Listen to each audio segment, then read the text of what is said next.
ایران پر بمباری جاری مگر تہران تیزی سے دوبارہ کھڑا ہو رہا ہے۔ امریکی اور اسرائیلی حملوں کے باوجود ایرانی میزائل بیسز کی تعمیر نو، نئی رپورٹ میں انکشاف۔ آپ دیکھ رہے ہیں نیوز 18 کا سوشل میڈیا پلیٹ فارم، میں ہوں وصال اعظم۔ امریکہ اور ایران کے درمیان جاری جنگ کو تقریباً 6 ماہ ہو چکے ہیں۔ امریکہ اور اسرائیل کا دعویٰ تھا کہ مشترکہ حملوں کے ذریعے ایران کی فوجی صلاحیت کو شدید نقصان پہنچایا گیا ہے، لیکن اب ایک نئی رپورٹ میں اس بات کا انکشاف ہوا ہے کہ ایران تیزی سے اپنے تباہ شدہ فوجی اور اسٹریٹجک انفراسٹرکچر کو دوبارہ تعمیر کر رہا ہے۔ سیٹلائٹ تصاویر سے پتہ چلتا ہے کہ میزائل بیسز، فوجی تنصیبات اور اہم بندرگاہوں پر بحالی کا کام تیزی سے جاری ہے۔ وال اسٹریٹ جرنل کی ایک تازہ رپورٹ کے مطابق ایران نے امریکی اور اسرائیلی حملوں سے متاثر ہونے والی کئی اہم فوجی مقامات پر تعمیر نو کا عمل نہ صرف تیز کر دیا بلکہ ان میں سے کئی جو مکمل بھی کر چکا ہے۔ سیٹلائٹ تصاویر پر مبنی ہے یہ رپورٹ، جن میں مختلف علاقوں میں بحالی کے آثار واضح طور پر دیکھے جا سکتے ہیں۔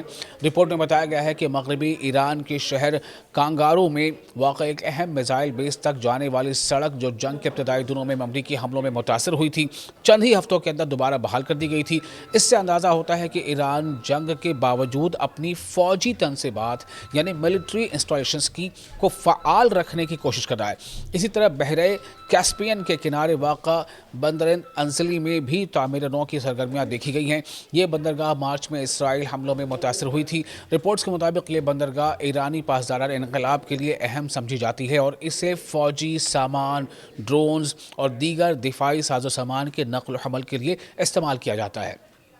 ایک اور مقام تہران کے قریب واقع میزائل پروڈکشن پلانٹ کے بارے میں بھی بتایا گیا ہے کہ وہاں حالیہ ہفتوں میں بحالی اور تعمیر نو یعنی ری کنسٹرکشن کا کام دوبارہ شروع کر دیا گیا ہے۔ دلچسپ بات یہ ہے کہ بعض اسرائیلی فوجی حکام نے بھی اعتراف کیا ہے کہ 6 ماہ سے جاری بمباری کے باوجود ایران کی فوجی صلاحیت مکمل طور پر ختم نہیں کی جا سکی ہے، اور اس طرح کے اشارے، اس طرح کے بیانات بار بار ایرانی حکام بھی دیتے رہے ہیں۔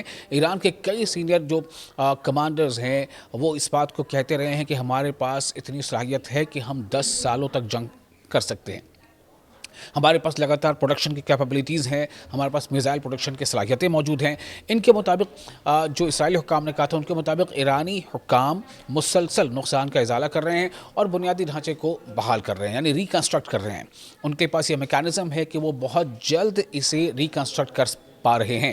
اس جنگ کے دوران امریکہ نے دعویٰ کیا تھا کہ اس نے ایران کے 1500 سے زائد فضائی دفاعی ٹارگٹس، سینکڑوں بیلسٹک میزائل ذخیرہ گاہوں یعنی جہاں پر اسے سٹور کیا جاتا ہے، اور بڑی تعداد میں ڈرون تنصیبات کو تباہ کر دیا ہے۔ اسرائیل نے بھی ہزاروں ایرانی اہداف پر حملوں کا دعویٰ کیا تھا، تاہم زمینی صورتحال کچھ اور تصویر پیش کر رہی ہے۔ ایران اب بھی بہت مضبوط ہے۔ ایران اب بھی خطے میں امریکی جو انٹرسٹس ہیں یا امریکی جو بیسز ہیں یا ملٹری انسٹالیشنز ہیں یا ملٹری کوارٹرز ہیں، ان کو نشانہ بنانے کی صلاحیت رکھتا ہے۔ حالیہ ہفتوں میں بحرین، کویت اور جارڈن میں امریکی بیسز کے قریب حملوں اور خلیجی پانیوں میں بڑھتے تناؤ نے یہ تاثر مضبوط کیا ہے کہ ایران کی جو ملٹری پاور ہے وہ مکمل طور پر ختم نہیں ہوئی ہے۔ دوسری جانب ایک اور اہم پیش رفت، ایک اور اہم ڈیولپمنٹ میں امریکہ کے لیے تشویش کا باعث یہ بن رہی ہے۔ امریکی میڈیا رپورٹس کے مطابق مسلسل جنگ کے باعث یعنی لگاتار جنگ کی وجہ سے امریکہ کے دفاعی میزائل اور جدید ہتھیاروں کے ذخائر دباؤ کا شکار ہے، یعنی ان میں کمی واقع ہو سکتی ہے بہت جلد۔ ماہرین خبردار کر رہے ہیں کہ اگر جنگ طویل ہو گئی تو واشنگٹن کو ہتھیاروں کی فراہمی اور عسکری تیاری برقرار رکھنے میں مشکلات پیش آ سکتی ہیں۔ تجزیہ کاروں کا کہنا ہے، یعنی جو اس کے بارے میں کافی گہری جانکاری رکھتے ہیں، جو دفاعی امور کے ماہر ہیں، ان کے موجودہ صورتحال، انہوں نے کہا ہے کہ موجودہ صورتحال اس جنگ کو ایک نئے مرحلے میں داخل کر رہی ہے۔ ایک طرف ایران تیزی سے اپنی تنصیبات بحال کر رہا ہے، جبکہ دوسری طرف امریکہ اور اس کے اتحادی طویل جنگ کے اخراجات اور عسکری دباؤ کا سامنا کر رہے ہیں۔ تو سب ملا کر یہ کہا جا سکتا ہے کہ سیٹلائٹ تصاویر یہ اشارہ دے رہی ہیں کہ شدید بمباری کے باوجود ایران اپنی فوجی اور اسٹریٹجک تنصیبات کی بحالی میں تیزی لا رہا ہے۔ اس پیش رفت میں نہ صرف واشنگٹن یعنی امریکہ اور تل ابیب یعنی اسرائیل کے دعووں پر سوالات اٹھا دیے ہیں، بلکہ یہ بھی ظاہر کیا ہے کہ امریکہ ایران جنگ ابھی ختم ہونے سے کہیں دور دکھائی دیتی ہے۔ اس ویڈیو کے بارے میں آپ کی کیا رائے ہے آپ ہمیں کامنٹ باکس میں شیئر کر سکتے ہیں، اور ساتھ ہی ویڈیو پسند آیا ہو تو لائک اور شیئر ضرور کریں۔ آپ کا میزبان میں ہوں وصال اعظم۔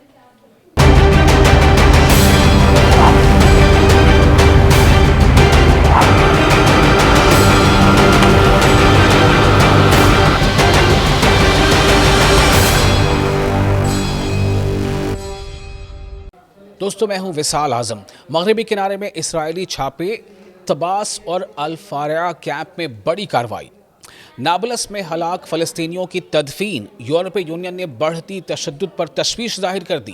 مقبوضہ مغربی کنارے میں یعنی ویسٹ بینک میں کشیدگی ایک بار پھر بڑھ گئی ہے۔ اسرائیلی فوج نے طباس اور الفارعہ پناہ گزین کیمپ میں بڑے پیمانے پر چھاپے مارے ہیں، جبکہ نابلس کے قریب ہلاک ہونے والے 4 فلسطینیوں کی تدفین بھی کر دی گئی ہے۔ ادھر یورپی یونین نے مغربی کنارے میں بڑھتے ہوئے تشدد پر گہری تشویش کا اظہار کرتے ہوئے تمام فریقین سے تحمل اور کشیدگی میں کمی لانے کی اپیل کی ہے۔ فلسطینی خبر رساں ادارے وفا کے مطابق اسرائیلی فوج الصبح بڑی تعداد میں فوجی گاڑیوں اور پیدل دستوں کے ساتھ شہر طباس میں داخل ہوئی۔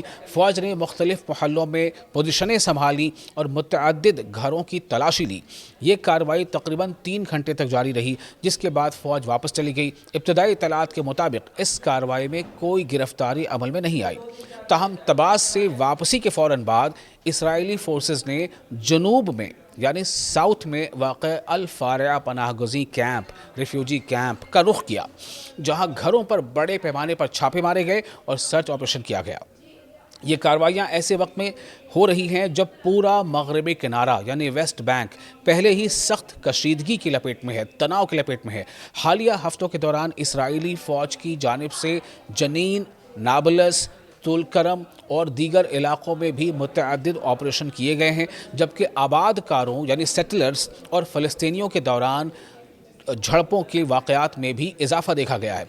دوسری جانب گزشتہ رات نابلس کے قریب ایک پرتشدد واقعے میں جان کی بازی ہارنے والے 4 فلسطینیوں کی تدفین کر دی گئی۔ فلسطینی حکام کا الزام ہے کہ اسرائیلی سیٹلرز اور فوجیوں نے مختلف علاقوں پر حملے کیے، جس کے نتیجے میں یہ ہلاکتیں ہوئیں۔ یعنی یہ جو 4 ہلاکتیں ہوئی ہیں، اس کی وجہ اسرائیلی فوج ہیں یا اور ساتھ ہی ساتھ جو اسرائیلی سیٹلرز ہیں وہ ہیں۔ تاہم اسرائیل کا موقف مختلف ہے۔ اسرائیلی حکام کا کہنا ہے کہ تشدد کا آغاز اسرائیلی شہریوں پر حملے کے بعد ہوا تھا۔ ان واقعات کے بعد علاقے میں غم و غصہ پایا جا رہا ہے اور کئی شہروں میں سیکورٹی مزید سخت کر دی گئی ہے۔ اسرائیلی فوج نے بعض علاقوں میں اضافی نفری بھی تعینات کی ہے اور سیکورٹی آپشنز جاری رکھنے کا اعلان کیا ہے۔ ادھر یورپی یونین نے بڑھتی ہوئی صورتحال پر سخت تشویش کا اظہار کیا ہے۔ اپنے بیان میں یورپی یونین نے حالیہ واقعات میں ہلاک ہونے والوں کے خاندانوں سے تعزیت کی اور کہا کہ زمینی صورتحال انتہائی نازک ہے۔ یورپی یونین نے تمام فریقین سے اشتعال انگیز بیانات سے گریز اور کشیدگی کم کرنے کے لیے فوری اقدامات کی اپیل کی ہے۔